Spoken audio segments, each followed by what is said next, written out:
I'm Bill Peterson, Minnesota estate planning attorney.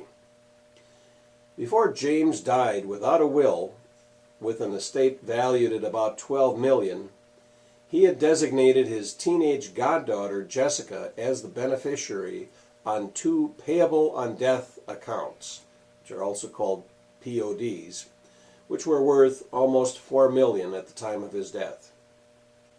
Jessica and her parents were then sued by James's estate, which was seeking reimbursement for the federal and state estate taxes that were attributable to the POD accounts. The state Supreme Court ruled that Jessica had no obligation to pay any of the estate taxes.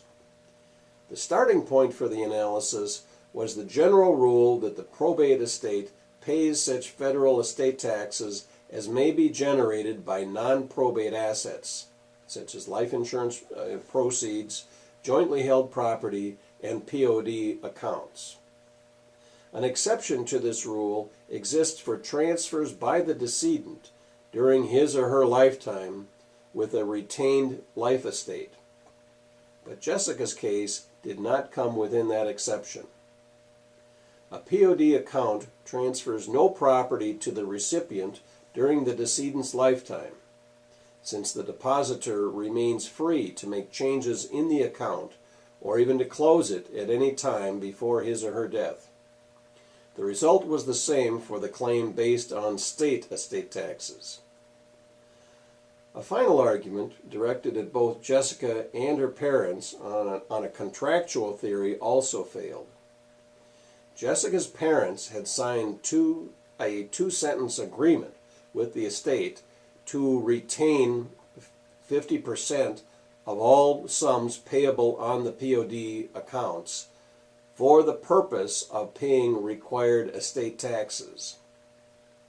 This did not obligate Jessica or her parents to pay a portion of the estate taxes attributable to the accounts, since the accounts were not otherwise required by law to pay any estate taxes.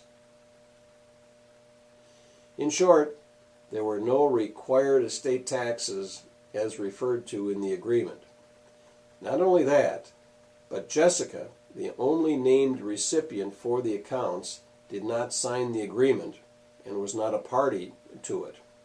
And the agreement did not suggest that Jessica's parents were signing in any capacity other than for themselves.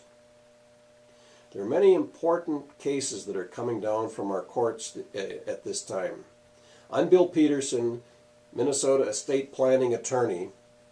Call me at 952-921-5818 and let's discuss your estate plan.